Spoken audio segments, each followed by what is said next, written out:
Eve Nation, happy Tuesday. Tuesday is my YouTube day, so I like having one day per week to work on the YouTube channels, to film content, to strategize. I think whenever you're in creation mode, I think you need big chunks of time to be able to create.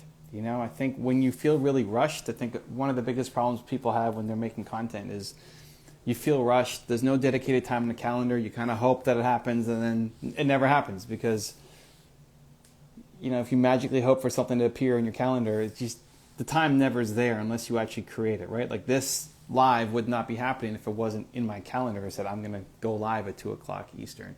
So same thing with your content creation. You need to have a time in your calendar that's dedicated to making content, right? So for me, I like having a full day. So Tuesdays are my YouTube day, and that's when I'm working on my content. I filmed a lot this morning.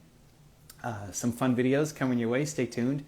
And then this afternoon, I'm going to be spending, after this, I'm going to be spending time just strategizing, looking over my channels, creating whatever new experiment I want to play with. You know, like if the whole day open. I'm not worried about my team. I'm not worried about other projects. I'm not worried about anything else that's on my to-do list, because I know there's other spots in my week to be able to focus on that.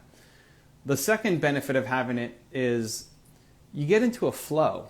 You know, like getting your first video up takes effort, energy, you know, whether you have to put your makeup on or do your hair or whatever.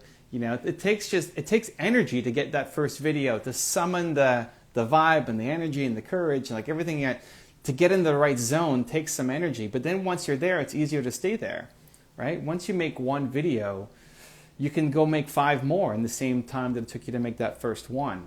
And so I think a lot of times people are just switching between energy zones too much. You're jumping from one thing to another thing to another thing. And if you feel like you're at the end of the week and you've worked like crazy, but you didn't really get much done, that's usually what happened. It's just you're jumping between energy zones too much as opposed to trying to stay in one. So when you're in a creative zone, it can sometimes take energy to summon that creativity. But once you're in the creative zone, it's pretty easy to stay there. So instead of just fixing your calendar to think about how do I make one video or one piece of content or one newsletter or one whatever, instead try to batch it together. So you're making 8 at a time, you're making 10 at a time, you're making 5 at a time. Create your Instagram posts for the week, create your YouTube content for the week, once a week, and you'll find that you actually get better. You know, my first video is not as good as my 3rd video or my 5th video because you're in the zone. So I think it's chunking tasks together has been a huge time save for me, not just in the switching tasks, but just the energy. It makes a big difference. So having one day per week, whether you do a whole day, half a day, whatever, but really chunk your time out, I find it really helpful for me. Anyway, welcome. How are we doing, everybody? Someone that creative zone, early morning is easiest, says Terry. Yeah, and that's also knowing your own personality and your own style. You know, some people love mornings, some people love evenings. Play to the style that works for you. If you know you're really creative in the morning, then build around that instead of trying to force yourself to be somebody that you aren't.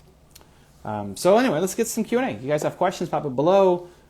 Use the little tool there, or pop it in the chat, and I'll do my best to get through as many as we can. Crystal Harrell in the house says, hey, with a lot of love. Eli B22, welcome. Introverty do, welcome. And let's see how many we can answer. Okay, virtual SOS.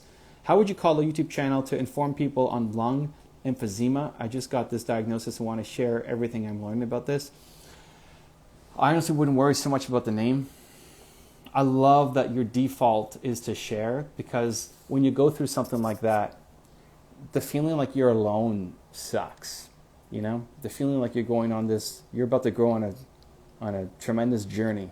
You know, there's going to be a lot of downs and a few ups. And, you know, I'm sending you tons of love and thoughts along the way. But feeling like you're all alone on these hard journeys really sucks. So to default to think, hey, I'm going to show my journey. I'm going to take people along with me. I'm going to show where I struggle. I'm going to show what the doctors say. I'm going to show my reactions. I'm going to show how I'm coping with it and how I'm fighting to come out on the other side positive. That's the thing that matters most. Way more important than what are you going to call the channel. You know, the channel could just be your name.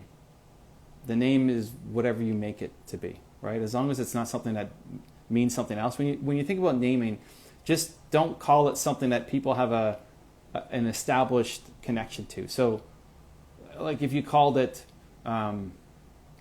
Star Wars, you probably get into trouble. But also, it already has a meaning for something else, right? So you either make up a name, you call it your name, you make up something that's specific to emphysema or lungs, but also think beyond. Like, what's the message beyond just you going through this? And come up with a name. But it honestly doesn't really matter that much. As long as you're not confusing people, you're like highway road test, and it's a video channel about lung emphysema, right? The most important thing is that you're filming content and that you're sharing your journey and that people get connected, so you give them hope, and you documenting your journey, you're giving people hope. And also you'll feel a little less alone, that you've got a few people at least watching alongside you, cheering you on. Make sense? Happy YouTube day. You got it. You got it, JB. Let's see, what else we got? Hablas español. I do not speak Spanish. I can get by in reading Spanish. We have a Spanish channel that we're closing in on 1 million subscribers. We may hit it this year. If not, then next year. So it's been amazing watching the YouTube growth in Spanish. But I don't speak it. I can work my way through it because my mom is Italian. So she was born in Italy, moved to Canada when she was 10. And so I learned some Italian growing up. And Italian and Spanish are close enough that when it's written out, I can understand it. At least 70-80%, I can kind of work my way through it. Or if you're speaking it really slowly. But yeah, I could get by, but I can't speak anything. When are you visiting Mexico? My first speaking gig was in Mexico. My very first speaking gig, I was 22. I'd sold my business, and Canada, my country, sent me as a delegate to the Apex Summit. So I was one of the entrepreneurs. They sent 3 of us, I think, who were kind of young entrepreneurs to represent the country. So my very first speaking gig was in Mexico City, and it was awesome flying in. So have I been back? I've probably been back a couple times. No plans yet, but hey, you never know. Do you dance Spanish? Well, I own the largest salsa dance school in Canada, maybe North America. So yes, I've learned how to salsa dance. Okay, what do we got? Bitmass. What would you choose when both choices hold equal weightage? Both.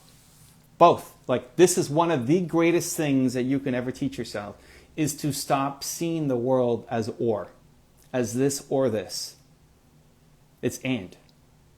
Take the thing that you love doing, you love these 2 things, and squish them into one business. Not 2 separate ideas or 2 separate businesses at once.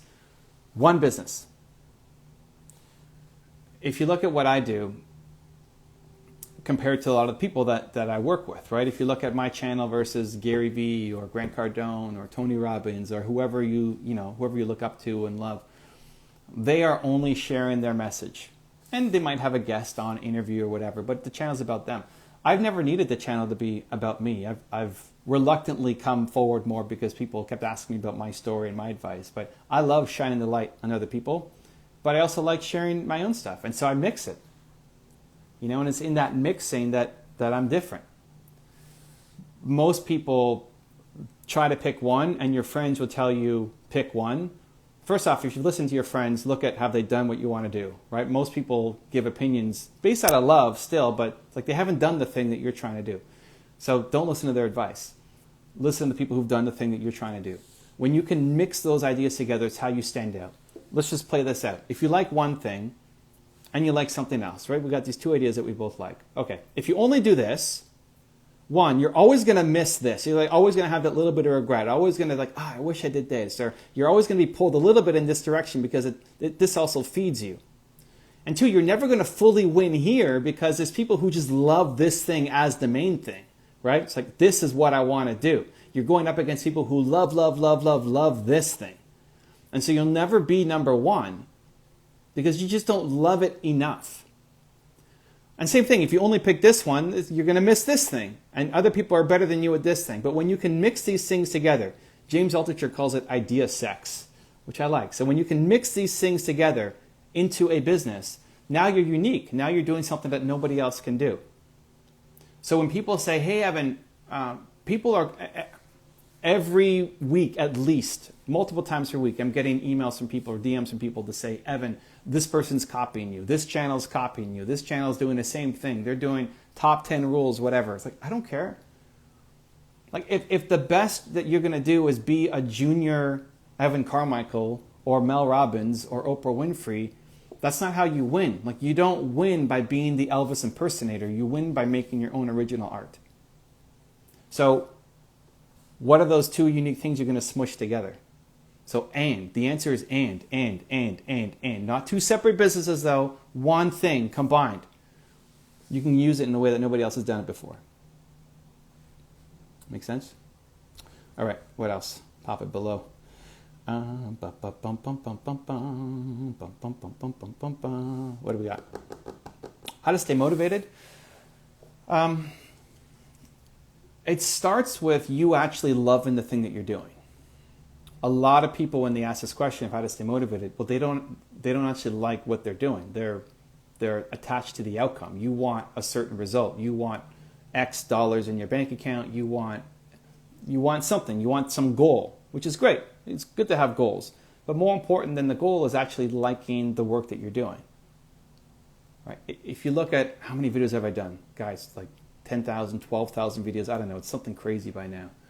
How many people have I studied? How many people have I showcased? The number one rule that keeps coming up over and over and over and over and over and over again is that they love the thing. They love the process. Yes, we're going after goals we want to accomplish, and they like the actual work. It's not work. Like what would look like work for somebody else is actually fun. So I look at this IG Live, right? I like it. This is fun. This is fun for me to be here with you guys. I see it in my calendar, and it's not something that I say, oh my gosh, IG Live, I hate this thing. Why do I have to do this thing? Like if that was my mindset, if that's how I actually felt, I wouldn't do it. Next, because you're not going to win doing work that you hate. And the more people say, well, I'll do whatever it takes, but you won't. You won't. Because as soon as it gets really, really hard, you're going to quit. Not because you suck, just because it's not the thing that you should be doing. So people ask me about burnout. Like how do you deal with burnout on your YouTube channel? So many YouTubers are burning out. And that's not just a YouTube thing. That's an entrepreneur thing. So many entrepreneurs burn out.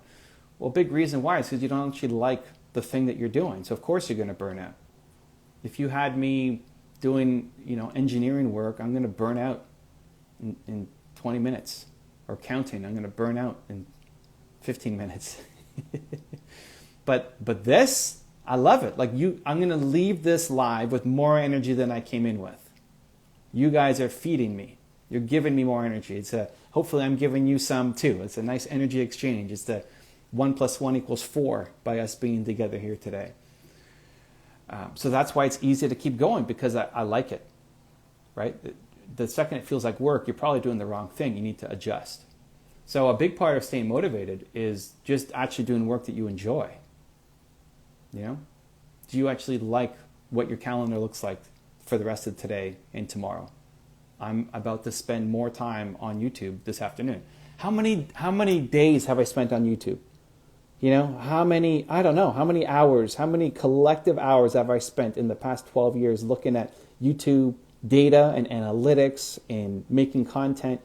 It's more than the 10,000 hour rule, for sure. But it's still fun. It's still fun for me. Like I still like dissecting my channel and other people's channels and looking at analytics and data and making content. It's still fun. So it's not something that I have to wake up and say, okay, how do I get motivated to go and do this thing? That's the single most important thing. There are strategies, of course, you can use if you have to get motivated for something. Remember the why. Like, why are you doing this thing? Surround yourself with people who are living the life you want, so you get motivated to go off and do it.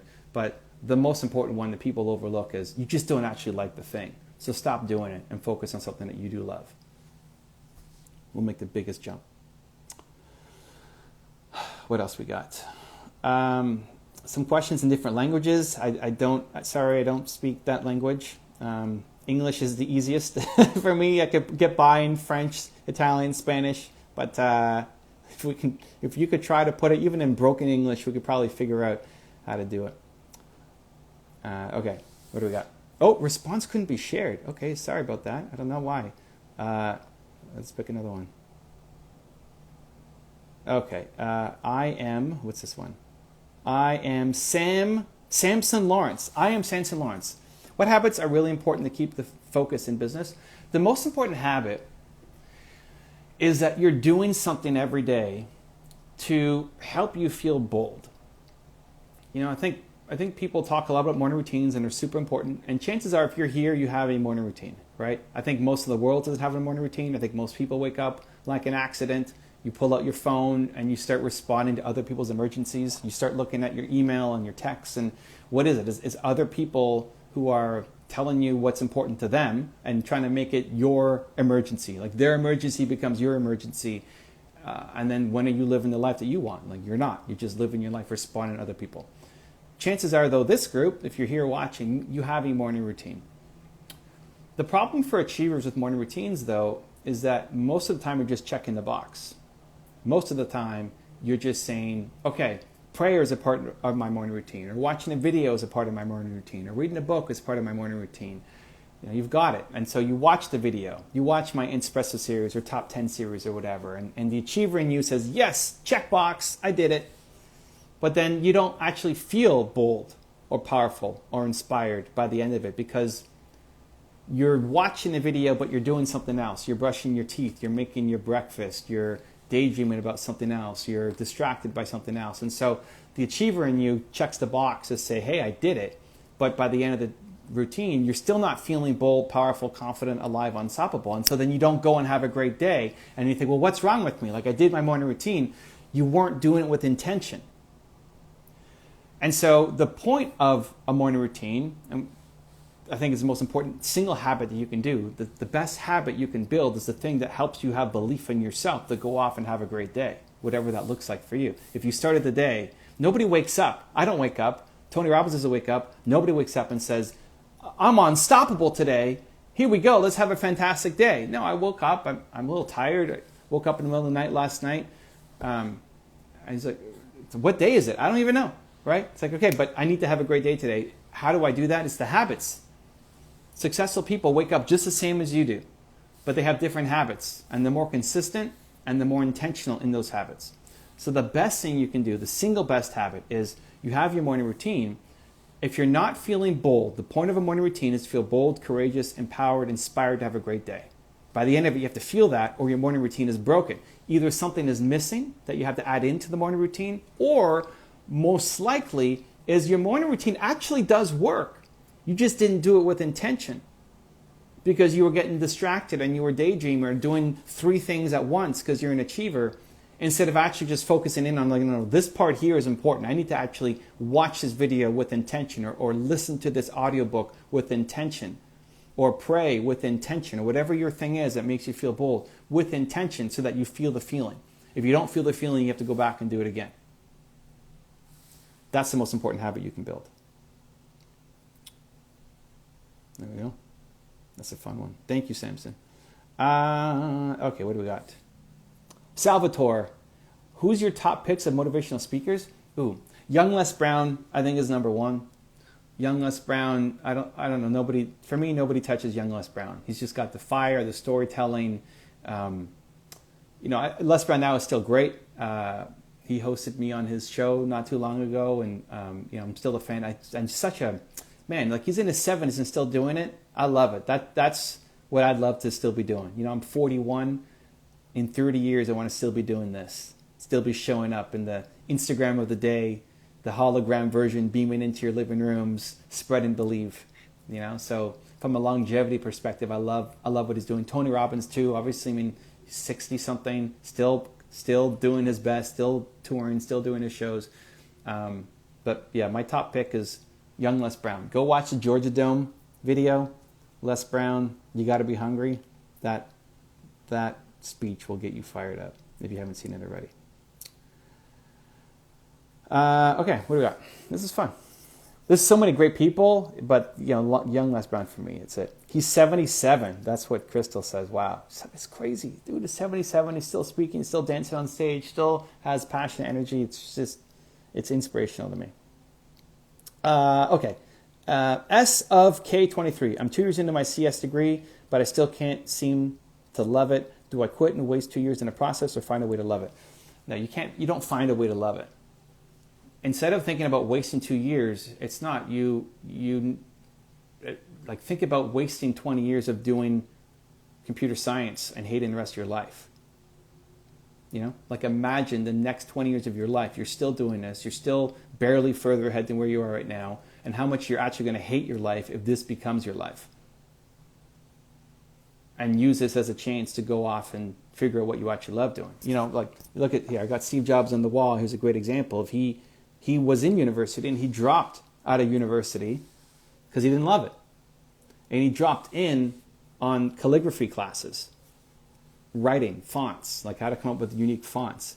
And it seemed like the most stupid thing to do of all time. Like you're jumping out of school, you had this path laid out for you, and you're going to quit to go into calligraphy classes where you're not even getting a degree for it. He's just sitting in to audit the class.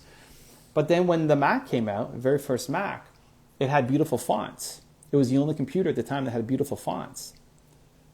Why? Well, because Steve Jobs sat in those calligraphy classes. And this is what I'm talking about, back to the first question about the and, mixing things, right? Do you do this or this? It's both. It's that he loved computers and he loved art and he loved calligraphy and fonts, and it meant something to him. And so he combined those, and then the Mac had this beautiful typeface that nobody else could match. And it was one of the reasons why people loved going to the Mac. It's not the only reason, but it's a big reason. The and. So if you hate what you're doing, first off, you probably already knew going in. You probably knew after the first semester that this wasn't the thing for you. So it's now learning to trust that intuition faster. It's not beating yourself up to say, now I wasted 2 years of my life, I suck, oh my God, this is terrible. But use it as, hey, your intuition is good. Your intuition is telling you to do the right thing. Your intuition is guiding you down the right path. And you need to start listening to it. And use the 2 years as, I'm not going to make this mistake again. That now you have to go do something else because you don't want to waste the next 20 years of your life doing something that you hate when you look back. So I don't know how old you are. Like, it doesn't say. But I remember me being 19. When I started my first company, I was 19. And it was a choice between, do I go become an investment banker or do I have my own business and be broke? And I said, when I'm an old man at 40, I'm 41 now, right? But when I thought 40 was old and you're dead basically and you're falling apart, and when I'm an old man at 40, I'm going to regret this, right? I'm going to look back on this moment and regret it. So use that, like however old you are now, whether you're 20, 21, 22, when you're an old person, you know, when you're in your 40s and it's over, you're going to look back and say, man, I wish I did something with my life. And use that future regret as fuel for you to do the courageous thing, which is go jump off and find a thing that you actually love doing. Make sense? I know it's hard, but you know what? You do hard things. Thanks, Evan, about old people. You got it, Tess. Tess is an inspiration. Go check her out. You're way too younger than 40. May 1980. That's when I was born. So I'm 41. What year is it? Yeah, 2021. I'm 41. Kind Conrad in the house. How you doing, man? Hope you're having a fantastic week, man. Thank you for your constant value. Hey, thank you. Thank you, Conrad. No question there, but appreciate you, man. Thank you for always showing up and giving love. Let's see. I think we got time for one more. What do we got? Time. See, time flies when you're having fun. Back to the. This doesn't feel like work. How did we already spend 24 minutes together? It's crazy. It doesn't feel like that, right? That's the sign that you're on the right thing. Where if I was doing computer science, I would hate my life too, and 25 minutes would feel like 25 years. What do we got? Ineffable GS7. Sir, is your book filled with your own journey of life? So Built to Serve. What I like to do is, with most of my content and writing especially, I'll introduce a topic. It's like, hey, here's what I've learned. Introduce a topic, introduce a theory, share some science or examples, and then share my story, like how did it impact me, and then share a famous example as well. So even look at this live, and when we talked about the and, right? Not the or, the and, how I would structure it in writing would be, why it's so important. Embrace the and, not the or. You'll never love this fully enough to win. All of the examples that I shared there. Then my example of wanting to share my story plus share other people's examples and ideas and model success, right? So I tell my story, and then I'll share a famous example like Steve Jobs. Dropped out of school to drop in on classes, learned about fonts and calligraphy, turned that into the first computer, the Mac, that then helped blow him up, right? So it's like idea, introduce a concept, provide some stats or data with it, share my version, like how it impacted me, and then share a famous story, whether it's Steve Jobs or Oprah Winfrey or Elon Musk or whoever. So that's basically this entire book. But it's also how I like to kind of structure my thoughts and structure my thinking too, is that, hey, it's not just the idea, but it's also my personal story. And then it's also showing what somebody who's had a lot more success than me has done using it. So if that kind of style works for you, let me know. And the other thing with Built to Serve is, and all my books, is I write it to be easy to understand. I suck at reading, and I don't like books that take 50 pages to get to the next chapter.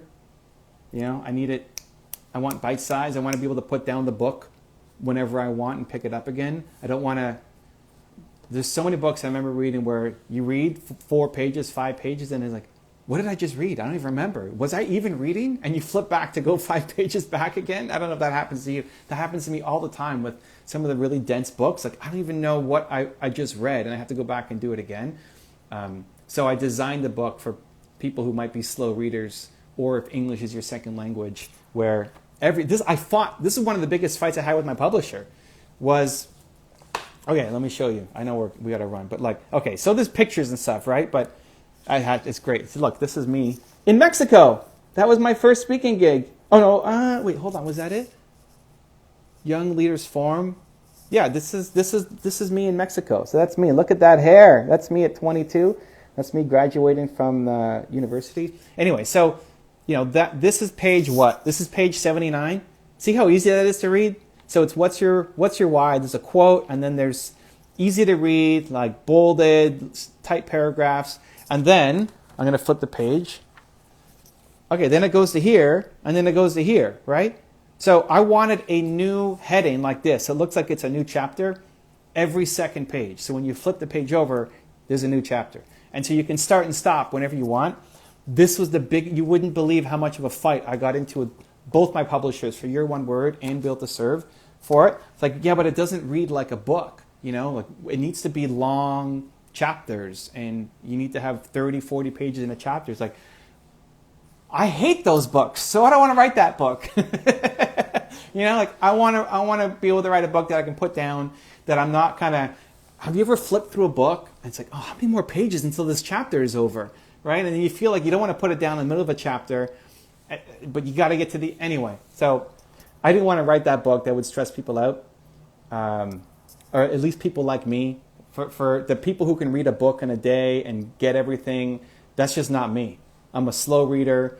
I appreciate the content in the book, and I want to try to digest it. And it's also written in English that is pretty easy to understand, so that if it's your second language, right? My wife wasn't born here. My mom wasn't born here. And so I wanted it to be accessible to anybody. Kids in grade 7, grade 6 are reading the book as part of their class and sending in their stories. It's great. So it's designed to be super easy to read. And it's just knowing your customer, knowing who you want to go after. There's nothing necessarily wrong with more complex writing if that's who your audience is. If you're targeting super smart, sophisticated people who love long words and everything, great, then write for them. But for me, I wanted to be able to reach everybody, and I know the bad experience I've had with reading books that are just so dense and impossible to get through, that I didn't want to create that experience for other people who are reading the book. So thank you for the questions. All right, guys, appreciate the love. Time flies when you're having fun. Back tomorrow. Are we on tomorrow? Tomorrow's Wednesday. Yeah, back tomorrow, 2 p.m. Oh, no. Let me check. Let me just check. Let me check. Tonight, actually, listen, okay, so two things before we wrap. Tomorrow, 2 p.m. we are on. Okay. And then also, if you want to hang out more, I do a live stream tonight, 7 p.m. Eastern. If you go to evancarmichael.live, 7 p.m. Eastern tonight, evancarmichael.live, I'm going to play Minecraft and take your questions. And there's always way less people that show up there than show up here. So if there's something that we didn't cover, there's a bunch of questions that I didn't get to. If you come, evancarmichael.live tonight, 7 p.m., I'll do my best to answer there. I usually get through everybody's questions there.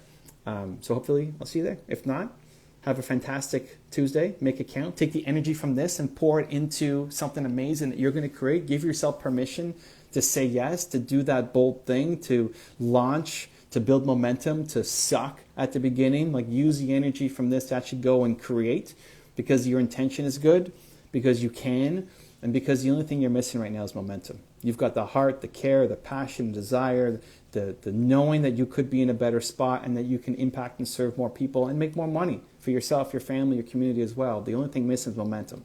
So let's go build some momentum today. Appreciate you guys. Continue to believe. I'll see you soon. Much love.